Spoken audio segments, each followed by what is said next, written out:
Hello everyone. तो आज हम लोग देखने वाले हैं session 1 introducing database part B unit 3 के क्वेश्चन आंसर।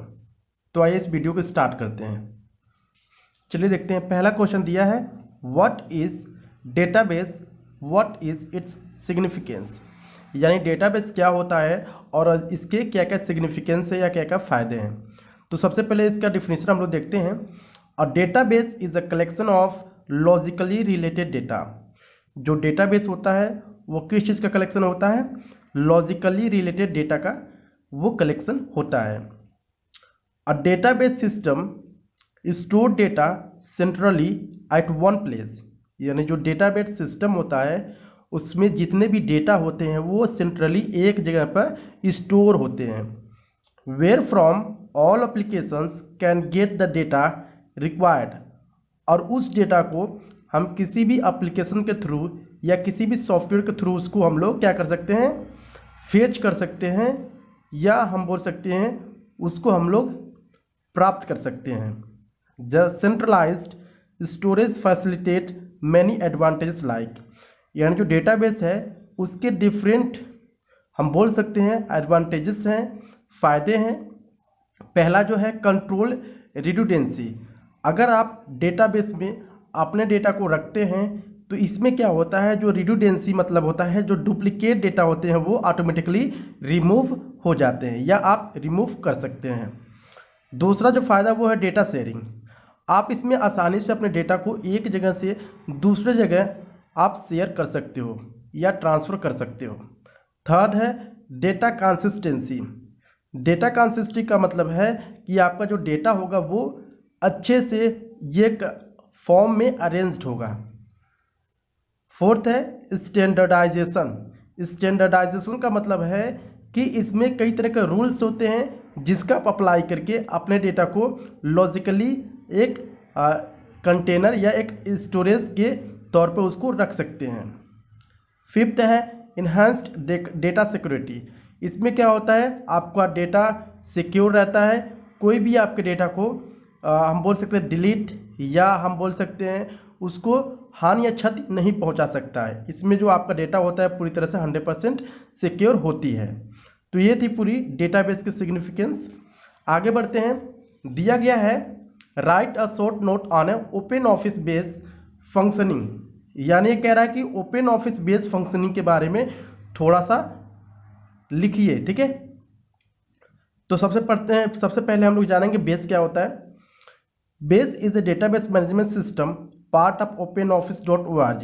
जो बेस होता है वो ओपन ऑफिस जो सॉफ्टवेयर है उसका एक पार्ट होता है जिसको डेटाबेस मैनेजमेंट सिस्टम भी कहा जाता है।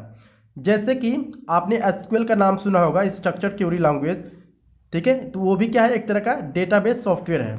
इसी प्रकार जो बेस है वो ओपन ऑफिस के पार्ट का एक डेटाबेस मैनेजमेंट सॉफ्टवेयर है।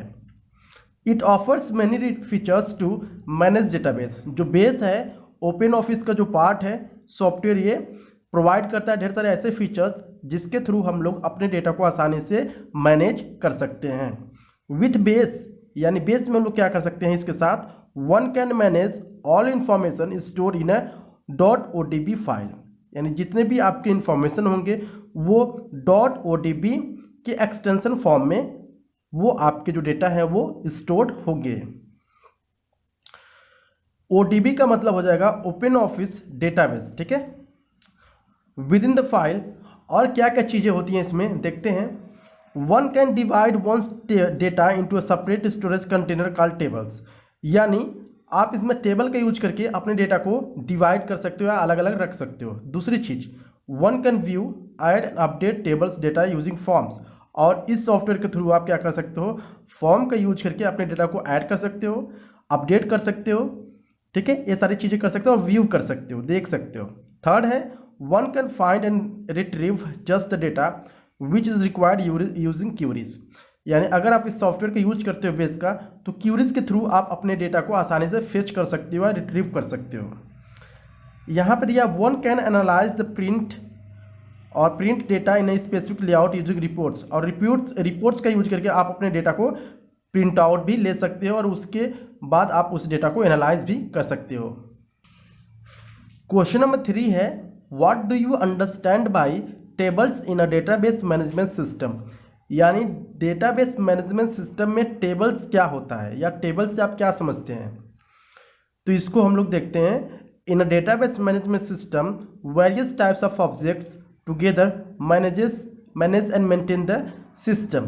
Tables are one of them. यानी जैसा कि हम लोग जानते हैं, जो DBMS है वो डिफरेंट तरह के ऑब्जेक्ट को या इंफॉर्मेशन को या डेटा को क्या करता है, मैनेज करता है। उसी में से एक टेबल भी है जो डेटा को क्या करता है, मैनेज करता है। अब टेबल क्या होता है देखते हैं। A table is a storage container that store data pertaining to a single object.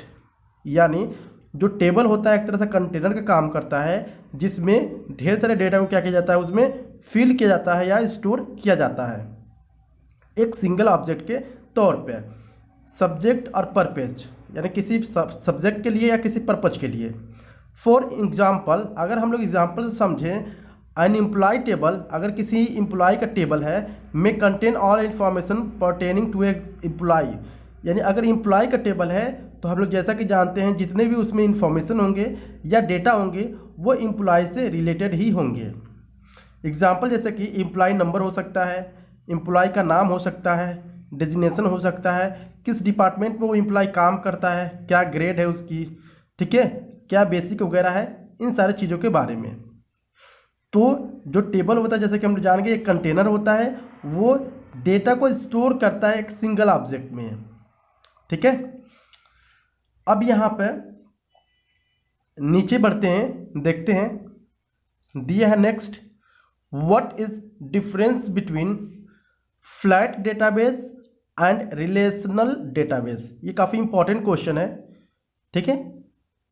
Flat database और रिलेशनल डेटाबेस में क्या डिफरेंस होती है, क्या भिन्नता होती है, देखते हैं। इन अ फ्लैट डेटाबेस, यानी फ्लैट डेटाबेस में क्या होता है, all the data is stored in a single file. यानी जितने भी डेटा होते हैं वो एक सिंगल फाइल में स्टोर्ड होते हैं फ्लैट डेटाबेस में। एग्जाम्पल की बात करें तो वो है ए स्प्रेडशीट।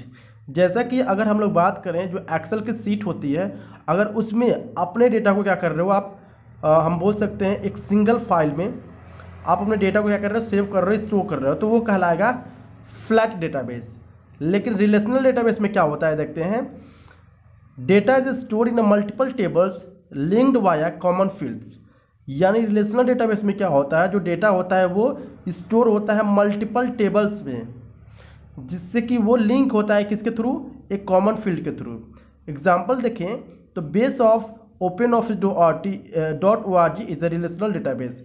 यानी अगर हम लोग एग्जाम्पल देखें तो जो बेस है OpenOffice.org सॉफ्टवेयर का, वो एक रिलेशनल डेटाबेस है जिसमें ढेर सारे टेबल्स भी क्रिएट कर जा सकते हैं और उसको उस टेबल को लिंक भी किया जा सकता है वाया कॉमन फील्ड के थ्रू।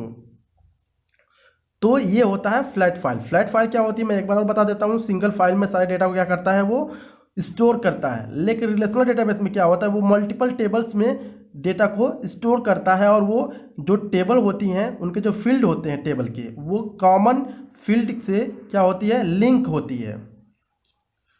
चलिए नीचे चलते हैं। अब यहाँ पर जैसा कि आप देख सकते हैं नीचे यहाँ पे एक टेबल दिखाई दे रहा होगा। अब टेबल क्या कह रहा है देखते हैं। The manager of a car showroom uses a database to store data about a car he sell. यानी एक मैनेजर है कार शोरूम का, वो एक डेटा बेस यूज करता है, जैसे कि आप देख सकते हो यहाँ पर। और जितने भी कार को वो सेल करता है यानी बेचता है, वो यहाँ पर उसके नाम, मॉडल और साइज ऑफ इंजन्स, रजिस्ट्रेशन और पैसे ये डेटाबेस में मैनेज करता है। This is the part of the database. जैसा कि जानते थे, यहाँ पर क्वेश्चन पूछ रहा है नीचे, how many records are there in the part of the database. यानी ये जो डेटाबेस आपको दिख रहा है इसमें आपको कितने रिकॉर्ड दिखाई दे रहे हैं, कितने रिकॉर्ड हैं। तो रिकॉर्ड क्या कौन से होते हैं, रिकॉर्ड इसको बोलते हैं, जैसे ओपेल है, ये वाली जो दिख रहा है ना कॉलम, इसको रिकॉर्ड है सारा। कितने रिकॉर्ड हैं, 1 2 3 4 5 6 7, या ऊपर से काउंट करें 1 2 3 4 5 6 7, कितने रिकॉर्ड हैं, 7 रिकॉर्ड है। तो यहाँ पर आंसर में 7 रिकॉर्ड है, ठीक है। रिकॉर्ड इसको कहते हैं जो यहाँ पर डेटा फिल हुआ है ये पूरा। अब दूसरा क्वेश्चन है बी है, how many fields are there in this part of the database. यानी इस डेटाबेस में कितने फील्ड है। फील्ड किसको कहते हैं, इस वाले को, ये जो हेडिंग है ना, ये मेक है, मॉडल है, size of engine, registration price. ये क्या है? फील्ड है। कितने फील्ड हैं इसको काउंट करते हैं। 1 2 3 4 5। कितने फील्ड है?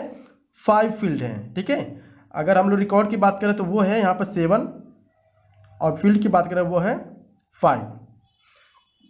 इस तरह से आप काउंट कर सकते हो। अब नीचे आते हैं, दूसरे टेबल को देखते हैं और समझने की कोशिश करते हैं कि एक्चुअली में क्या हो रहा है। इस टेबल में बोला जा रहा है consider the following tables. Consider करने के लिए बोला जा रहा है कि यहाँ पर लास्ट नेम है, first name, department, payroll number, salary, job title. ये क्या है? सब फील्ड है। और साफिया है Ahmad, finance, A621 19,500 payroll check. ये क्या है? रिकॉर्ड है। ठीक है, अब हम लोगों ने जान लिया टेबल है और कौन सा रिकॉर्ड है। अब आगे बढ़ते हैं। एक कह रहा है तो job title of the employee with payroll number M421 is, यानी जो एम्प्लॉय हम बोल सकते हैं यहाँ पर जॉब टाइटल में जो एम्प्लॉय है, पेरोल नंबर है जो M421 इज, ये क्या है? ये आंसर इसका हो जाएगा सेक्रेटरी। ठीक है, अगर इस नंबर पर आप जाएंगे तो आप उसको पता चल जाएगा कि आप वो क्या है। बी पूछा जा रहा है which department has a maximum employee and what are their payroll number, यानी किस डिपार्टमेंट के पास क्या है? मैक्सिमम एम्प्लॉय हैं और क्या उनके पेरोल हैं। ठीक है, तो यहाँ पे देख दिया answer finance department, their payroll number are A621 M502। यानी नेक्स्ट जो टेबल है वो दिया है a jazz band uses a database to keep membership record, यानी जो जज बैंड है, ठीक है, वो क्या करता है? एक डेटाबेस बनाया है जो कौन कौन उसके टीम में काम करते हैं, ठीक है, उनका मेंबरशिप रिकॉर्ड भी रखा हुआ है। जैसा कि यहाँ पर टेबल है, this is a part of the database. जैसे कि यहाँ पर नाम है जो कि मेंबर है उसके, उस बैंड के, और उनके मेंबर नेम है और इंस्ट्रूमेंट कौन कौन से इंस्ट्रूमेंट वो बजाते हैं। जैसे यहाँ पर हसनी है, उसका मेंबर नेम है 2015 और कौन सा इंस्ट्रूमेंट बजाता है? वो गिटार बजाता है। तो इस तरह से वो दिया गया है रिकॉर्ड। ठीक है, ये क्या है? फील्ड है, name, member name and instrument, और ये क्या है? सारे रिकॉर्ड हैं जो आपको फिल किया गया है। तो यहाँ पूछ रहा है, एक क्वेश्चन में पूछ रहा है द मेंबर नंबर 0112 के यहाँ पर 0112 यहाँ पर है। ठीक है, is use twice, 2 bar use किया गया है। कैसे? यहाँ पर 0112 यहाँ पर भी है, 0112 यहाँ पर भी, मतलब 2 जगह पर। देखिए यहाँ पर और यहाँ पर। Explain why this must be a mistake, यानी आप एक्सप्लेन करिए कि ऐसा गलती क्यों किया गया है। ठीक है, तो जैसा कि हम लोग जानते हैं कि जो मेंबर नंबर है ना, वो क्या होना चाहिए? यूनिक होना चाहिए, अलग होना चाहिए। अलग, यूनिक या अलग नहीं होगा तो उसको हम लोग प्राइमरी की बिल्कुल भी नहीं बना सकते। जैसे दिया गया यहाँ पे, मेंबर ने uniquely identify the members, it is the most likely to be a primary key or key field, hence one value can not be used more than once in the column, यानी इस column में जो value है एक बार से ज़्यादा वो नहीं यूज हो सकती है, सेम वैल्यू। ठीक है, hence use of 0112 twice is wrong as it is the primary key field. अगर ये प्राइमरी की फील्ड है तो ये गलत है, ऐसा नहीं होना चाहिए। तो क्या हम लोग कर सकते हैं? दिया है write down a valid member name for a Jugal. Jugal कौन है यहाँ पर? यहाँ पर इसका आपका मेंबर जो नंबर है वो सही लिखना है। तो अगर यहाँ पर दिया है 0112 है, अगर हम लोग 0113 कर देते हैं तो ये यूनिक हो जाएगा, अलग हो जाएगा। इस तरह से ये वैल्यू हम लोग चेंज कर सकते हैं। जैसे 0113 और any other number which is different from earlier enter the number, अगर इन सब में से कोई अलग नंबर या 0113 डाल दिया जाए यहाँ पर, तो जो जुगल का नंबर है ना, जो मेंबर नंबर है वो यूनिक हो जाएगा और ये प्राइमरी की बन जाएगी। थर्ड है name field also has a unique values for all records. Name fields, यहाँ पर नेम फील्ड्स है, इसके पास भी यूनिक नेम है। It can be made primary key, क्या ये प्राइमरी की नहीं बन सकता है? Why not? तो इसका हम लोग रीज़न देखते हैं कि यहाँ पर नाम भी दिया गया, वो भी तो हम बोल सकते हैं सारे यूनिक है, अलग है हर एक के से, तो ये प्राइमरी की क्यों नहीं बना जा सकता है? तो देखते हैं, दो name is having unique value as of now, लेकिन हम लोग जानते हैं अभी इसमें क्या है, जितने भी वैल्यू हैं वो क्या है? यूनिक हैं जो नाम है। There is no guarantee that if the band grow there would not be multiple people with similar names, यानी ये कोई गारंटी तो नहीं है कि अगर ये जो बैंड वाला है इसका जो अगर टीम ग्रो करेगी तो एक नाम के 2 आदमी नहीं होंगे, ये तो कोई गारंटी नहीं है, बाद में हो सकता है ना। तो hence as of now it can be made primary key but should not be made as in future its value may be duplicate. अभी तो हम लोग चाहें तो इसको प्राइमरी की बना सकते हैं, but in future it can not B duplicate, ठीक है। लेकिन फ्यूचर में हमें इसको हटाना पड़ेगा अगर कोई डुप्लीकेट वैल्यू आ जाता है। तो ये थी पूरी रीजन। अब नीचे आते हैं, देखते हैं क्वेश्चन को। दिया गया है which of the following is not an example of database.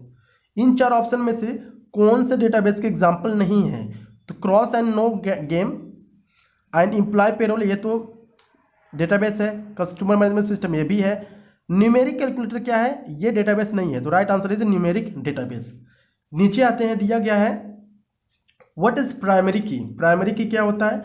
A primary की is a field that uniquely identify the record in the table. Primary की एक ऐसा फील्ड होता है जिसके जितने भी हम बोल सकते हैं रिकॉर्ड होंगे ना, वो क्या होंगे, यूनिक होंगे, अलग होंगे टेबल में, तभी हम लोग उसको प्राइमरी की बना सकते हैं। मोस्ट इंपॉर्टेंट क्वेश्चन है जो कि 2020 में पूछा गया था। अब देखते हैं, नीचे एक टेबल दिया गया है, नाम है Sanchita is working for a nationalised bank and in this process of creation of table to store the details of the customer of the bank. यानी संचिता जो है वो नेशनलाइज्ड बैंक में काम करती हैं और वो चाहती हैं कि जितने भी उनके बैंक के एम्प्लॉय हैं, ठीक है, उनके कस्टमर है, सॉरी, उनका एक डेटाबेस बनाया जाए।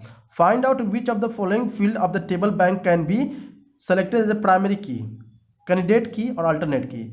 यानी इसमें से जैसे अकाउंट नंबर है, कस्टमर नेम है, डेट ऑफ बर्थ है, पैन नंबर है और ओपनिंग नंबर, तो किसको हम लोग प्राइमरी की बना सकते हैं, किसको कैंडिडेट की बना सकते हैं और किसको अल्टरनेट की बनाया जा सकता है। तो सबसे पहले हम लोग प्राइमरी की अगर बनाना हो तो अकाउंट नंबर को बना सकते हैं। क्यों, क्योंकि यानी एक इंसान का एक ही क्या होता है, अकाउंट नंबर इशू होता है, ठीक है, डुप्लीकेट बिल्कुल भी नहीं हो सकता। तो ये लोग हम क्या कर सकते हैं, इसको प्राइमरी की बना सकते हैं। कैंडिडेट की किसको बना सकते हैं, account number and pan number, account number and pan number. क्यों, क्योंकि अकाउंट नंबर जो होते हैं और जो पैन नंबर होते हैं वो अलग अलग होते हैं। अगर एक टेबल में दो क्या हो, सिमिलर हो, समझ में आ गया, सिमिलर हो और दोनों क्या कर रहे हैं, यूनिक वैल्यू हो, तो उसको हम लोग कैंडिडेट की बोलते हैं। अल्टरनेट की मतलब होता है पैन नंबर। पैन नंबर क्यों, अगर अकाउंट नंबर नहीं बन सकता है प्राइमरी की, तो जो अल्टरनेट हो सकता है वो पैन नंबर, क्योंकि ये भी यूनिक होता है, तो पैन नंबर भी अल्टरनेट की बन सकता है। अब नीचे आता है व्हाट इज अ की डिफरेंस बिटवीन अ फॉरेन की एंड अ प्राइमरी की। फॉरेन की और प्राइमरी की में क्या क्या डिफरेंसेस होते हैं, काफ़ी इंपॉर्टेंट क्वेश्चन है। तो सबसे पहले फॉरेन की जानते हैं क्या होता है। A foreign key is a field or fields that refers to a primary key of another table. यानी फॉरेन की क्या होता है कि यहाँ पर अगर दो टेबल हैं, ठीक है, इस टेबल में कोई फील्ड है वो प्राइमरी की नहीं है, लेकिन यही सेम फील्ड इस वाले टेबल में प्राइमरी की है, तो क्या हो जाएगा, फॉरेन की हो जाएगा, ठीक है। अब बात करते हैं हम लोग प्राइमरी की। प्राइमरी की is a field in a table that uniquely identify each record in a table. Primary की किसको बोलते हैं, ऐसा फील्ड या ऐसे रिकॉर्ड्स जो कि सारे के सारे रिकॉर्ड क्या हो, यूनिक हो, अलग हो, ठीक है, किसमें, टेबल में, तो उसको हम लोग बोलेंगे प्राइमरी की। तो ये थी पूरी मोस्ट इंपॉर्टेंट क्वेश्चन जो कि आपके टर्म टू एग्जाम में पूछे जा सकते हैं। सो आई होप आपको वीडियो काफ़ी अच्छा लगा होगा, और अच्छा लगा please like and subscribe my channel. Thank you guys.